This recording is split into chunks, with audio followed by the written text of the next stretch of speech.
তো আমার এক স্টুডেন্ট একদিন জিজ্ঞেস করলো, স্যার পৃথিবীতে এখন পর্যন্ত আনুমানিক কতগুলো বই লেখা হয়েছে? তো আমি বললাম সে তো অনেক, প্রায় কোটিখানেক হবে কিংবা অনেক কোটি। তারপর বলছে যে বাংলা ভাষায় আনুমানিক কতগুলো বই লেখা হয়েছে? তো আমি বললাম সেটাও তো প্রায় কয়েক লক্ষ, মিনিমাম 5 থেকে 10 লক্ষ। তো ও বললো যে স্যার আপনিও তো অনেকগুলো বই পড়েছেন, আপনি এখন পর্যন্ত আনুমানিক কতগুলো বই পড়েছেন? তো আমি বললাম সেটাও 5,000-এর কম না। তখন ও আমাকে একটা অদ্ভুত প্রশ্ন করে বলে, স্যার আপনি আপনার পড়া বই থেকে একটা বইয়ের নাম বলেন যেই বইটা পড়লে খুব শর্টকাটে আমি বড়লোক হতে পারবো। প্রশ্ন শুনে আমি একটুখানি স্টাক হয়ে গেলাম। তারপরেই মনে হইলো আচ্ছা এটার একটা উত্তর আমার কাছে আছে। তো আমি বললাম যে ঠিক আছে, আমি তোমাকে এমন একটা বইয়ের নাম বলবো যেটা পড়লে তুমি খুব শর্টকাটে কোটিপতি হইতে পারবা। তার আগে তুমি বলো, তুমি যে প্রতিদিন খাবার খাও, নানান রকমের খাবার তুমি খাচ্ছ, এমন একটা খাবারের নাম বলো যেটা খেলে তুমি শর্টকাটে বড়লোক হয়ে যেতে পারবা বা আমি বড়লোক হয়ে যেতে পারবো।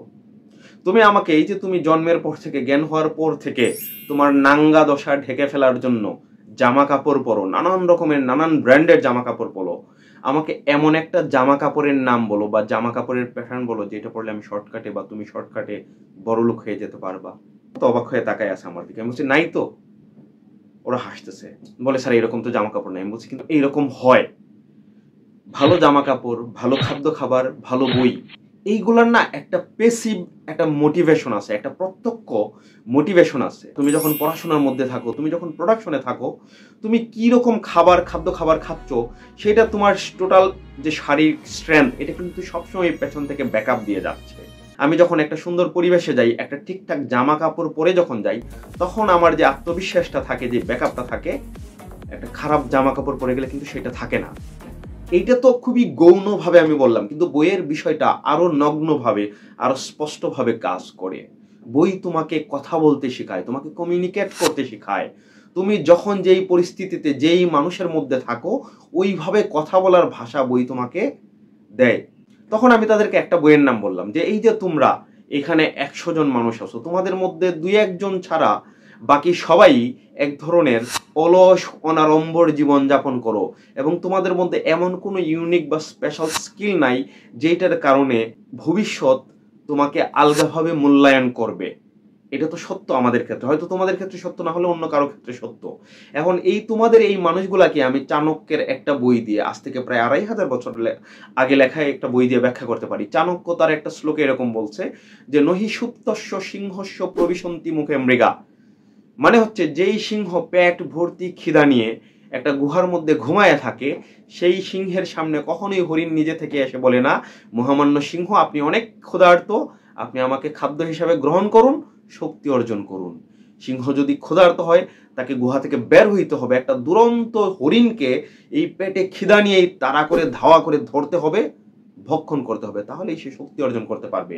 তুমি যদি চাণক্য শ্লোক সম্পর্কে তোমার ধারণা থাকে, তাহলে তুমি এটা বুঝবা যে এক ধরনের আয়েশি আড়ম্বরপূর্ণ অভিমানী জীবনযাপন করে কখনোই তুমি তোমার খিদা পূরণ করতে পারবে না। তোমার খিদা, সেটা যদি টাকার জন্য খিদা থাকে, খ্যাতির জন্য খিদা থাকে, সুমানুষ হওয়ার জন্য খিদা থাকে, দেশের মানুষের দুঃখ দারিদ্র বঞ্চনা দূর করার জন্য খিদা থাকে, তাহলে তোমাকে রাস্তায় নামতে হবে, তোমাকে তাড়া করতে হবে এই জিনিসগুলাকে।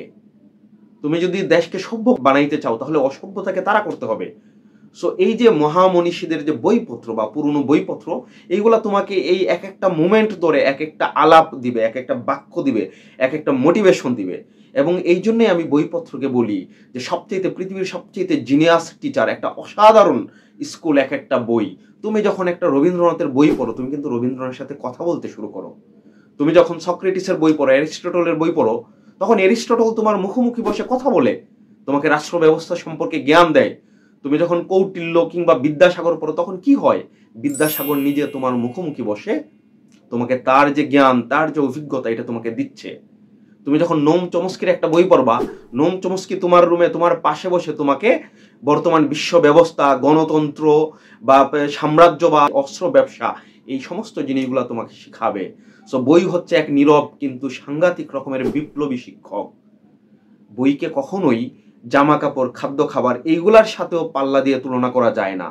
আজ থেকে 1000 বছর আগে, 2000 বছর আগে, 5000 বছর আগে মরে যাওয়া মহান শিক্ষকেরা, মহান অভিজ্ঞ মানুষেরা, সে হইতে পারে একজন সম্রাট পরাক্রান্ত, হইতে পারে একজন বিদগ্ধ মুনি ঋষি, হইতে পারে একজন সুফি, হইতে পারে একজন রাষ্ট্র বিষয়ে কূটনৈতিক বা রাজনৈতিক ব্যক্তিত্ব, তাদের সকলের কথাই কিন্তু এক একটা বইয়ের মলাটের ভেতর চুপচাপ শুয়ে আছে।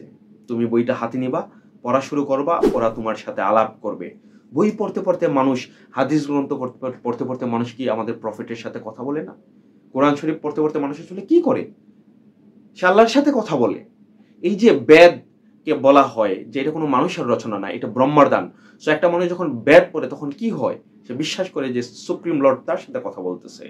সো বই হচ্ছে এইভাবে কাজ করে। আমি কখনোই এইরকম করে বলতে পারবো না যে এই বইটা তুমি পাঠ করো তাহলে তুমি 1 কোটি টাকা বা 1 লক্ষ টাকা অর্জন করতে পারবা।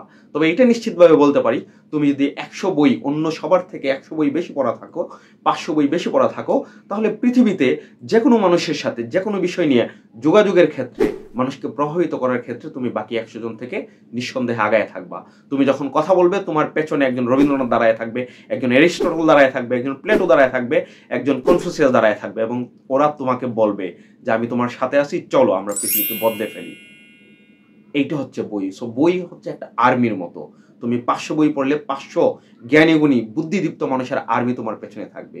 এবং তুমি দেখো, তুমি নিজে বই পড়ো না, কিন্তু তুমি যেই মানুষকে ফলো করো সেই মানুষ কিন্তু ঠিকই বই পড়ে। সেটা পিনাকি থেকে শুরু করে এলন মাস্ক, যেই হোক না কেন। সো বইকে ইগনোর করতে পারবে না, কারণ তুমি বই না পড়লেও তুমি যাদেরকে গুরু হিসেবে মান্য করো পৃথিবীতে, তারা সবাই ঠিকই বই পড়ে।